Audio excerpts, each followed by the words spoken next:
Good morning, Gator fans. Today is November 4th, 2019. Welcome to the SwampCast with your host, Blake C., presented by SwampFury.com. In this episode, we will be talking about what comes next for the number 10 Florida Gators. It is Monday morning, Gator fans. We are still licking our wounds from Saturday's loss to the Georgia Bulldogs. The more and more I think about it, the more it hits home to me. No excuses, Florida Gator fans. This really should have been our game. These are games that championship teams win, and we simply fell short of that goal. The thing that stinks is that the Gators could and should have won this game. It sucks because I felt that 2019, this was our year to play in Atlanta on December 7th and snap the past 3 years, 3-game losing streak to the Georgia Bulldogs. I get it, Florida Gator fans. Dan Mullen is still playing with McElwain-era recruits and that the future looks bright for the Gators, but I feel that we could have been better prepared all the way around, from the coaching staff to the way that we played. From the coaches to the game plan, it just did not seem as if the Florida Gators could win. I just sensed a lack of urgency and the ability to get organized all game long, and that was evident from the very first drive. The Gators began by moving the ball a little bit on the first drive, but then the Gators kicked themselves in the butt and just simply could not get it together. Not once, but twice. Our personnel was screwed up. 10 men were on the field. The Gators blew not one, but 2 timeouts, and no other way to put it, but Florida looked unorganized. Then comes the 4th and inches and the decision to throw the ball instead of running the daggone ball. I get it. If the play works, then everyone praises Mullen and the play call. But even if it does work, and that 4th down play was converted to a first down, let's say hypothetically that happened, I still am not happy with the play call.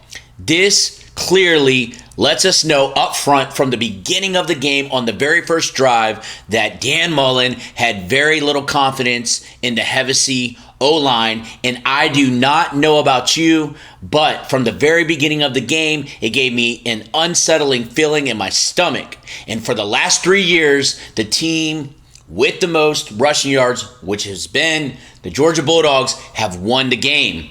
From that point forward until about 10 minutes left to go in the fourth quarter, we did just that. We simply abandoned the run game.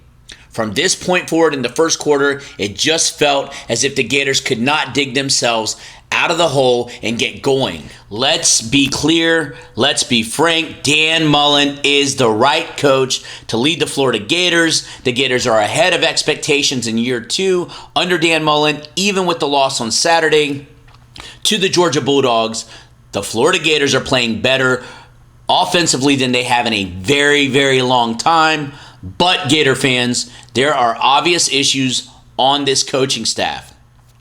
Even Mullen himself deserves a little bit of blame for some of his decision-making and play calling in Saturday's loss to the Georgia Bulldogs.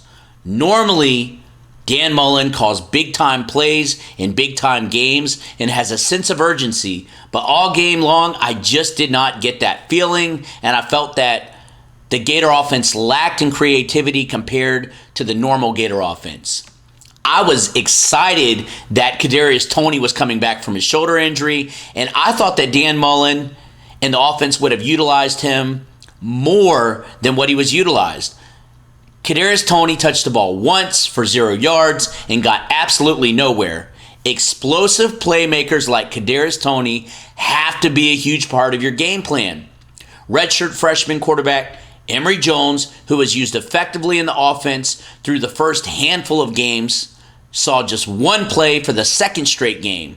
This despite the fact that clearly the running game is better with Jones under center, as he can not only run the ball, but it forces the opposing team to commit a defender to him on defense and make adjustments. Mullen, I felt, did nothing creative in the running game, only calling 11 actual rushes. Mullen finally decided to run with 10 minutes left to play in the game. In big games like this, you try and at least attempt that in the beginning of the game to establish a run game, not with 10 minutes left to play in the whole game.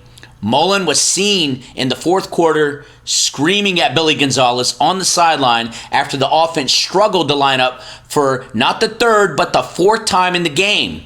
It was the third time Mullen had to call an unnecessary timeout. The fourth occasion resulted in a huge sack for redshirt junior quarterback Kyle Trask that was extremely costly. What happened to Grantham's defense?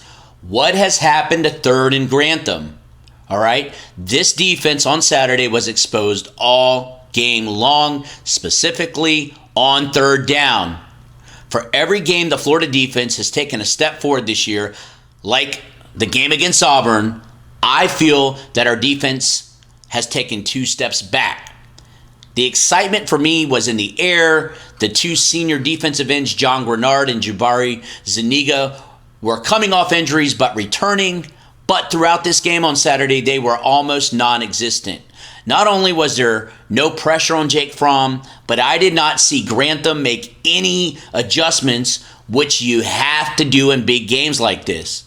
The secondary ultimately was left exposed, and also safeties coach Ron English also did not make any significant adjustments.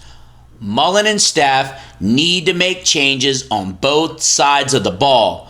Mullen has not yet rebuilt this roster, and he needs to find those difference makers beyond talented offensive playmakers. That should be the goal of this recruiting class and beyond. So what comes next for the number 10 Florida Gators? The Gators have basically been eliminated from the college football playoff conversation and no longer control their own destiny, but they still do have a very far outside chance to win the SEC East. In order for that to happen, the Bulldogs have to lose 2 out of their next 3 games, which could happen, but realistically is not likely. The Gators need to win no matter what their next 2 SEC games, no questions asked. First at home against Vanderbilt on Saturday at noon Eastern Time on ESPN, and on the road against Missouri. Florida also needs to win 1 more game to secure a bowl spot. Dan Mullen and his staff have to make adjustments and need to have a real heart-to-heart. In big games like this, you have to make adjustments on both sides of the ball and come out better than they did against the Georgia Bulldogs on Saturday. The Gators' character, as Dan Mullen stated in his post-game press conference on Saturday, is going to be revealed the next 3 games and from this point on out. And we will see if adjustments are made, which personally I am very confident that Dan Mullen and his staff will do. The Gators have to hit the recruiting trail. The O-line has to get beefed up, and we have to get better at this position. To be the championship caliber team the Gators want to be, you have to win the battle in the trenches. You have to be able to run the ball. You cannot win big-time games with an absolute non-existent run game. It just does not work, and Mullen and Hevesy have to get that corrected. Dan Mullen and staff have to start swinging 4- and 5-star recruits the Florida Gators way, especially in the state of Florida. Recruits like the Jerry Judys of the world that slip away from the state of Florida and go to Alabama, we need to somehow start getting them to come our way. To get recruits to start favoring the Gator way, the University of Florida needs to continue making big changes like they did this year to the revamped locker room. They need to continue improving all of the football facilities. Young athletes this day and age like to be hyped, like to be wowed. Recruits like to know they are playing in top-notch facilities, and I believe that Dan Mullen is on the right track with that. Dan Mullen is with no doubt the right man for the Florida Gators job and has done a phenomenal job exceeding expectations in his first 2 years as head coach at Florida, no doubt about it.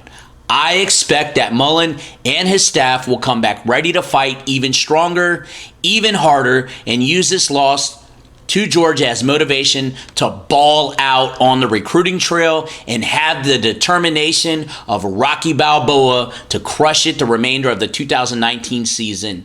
Thick and thin, I'll leave you with this. I'm a Gator till the end. Thank you very much for tuning in to episode 3 of the SwampCast. Today, we talked about what comes next for the number 10 Florida Gators. Again, thick and thin, I am a Gator till the end. If you have not, check out my website, www.swampfury.com. Again, that's www.swampfury.com. Check out the website. You will definitely not be disappointed. And thank you, as always, for tuning in with me, your host, Blake C. Today, go Gators.